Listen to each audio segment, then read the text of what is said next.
মায়ের জন্য বোরকা, বাবার জন্য জুব্বা পাঞ্জাবি, হাজি রুমাল সহ সব কিছু নিয়ে একদিন সে ফ্লাইটে উঠে গেল। দাম্মাম শহর থেকে বাংলাদেশে আসবে।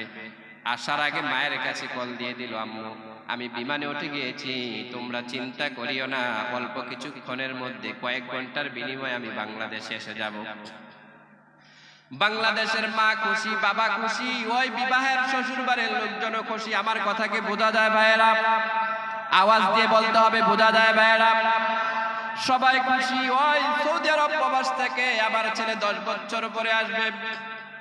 ওই ছেলেটা যখন বিমানে উঠে যায়, বিমানটা যখন ফ্লাই করে 30 থেকে 40-35 হাজার ফিট উপরে যখন চলে যায়, হঠাৎ করে পাইলট ঘোষণা দেয়, ভদ্র মহিলাগণ, ভদ্র পুরুষগণ, আপনারা আপনাদের সিট বেল্ট গুলো বেঁধে নিন, যান্ত্রিক ত্রুটির কারণে বিমানটা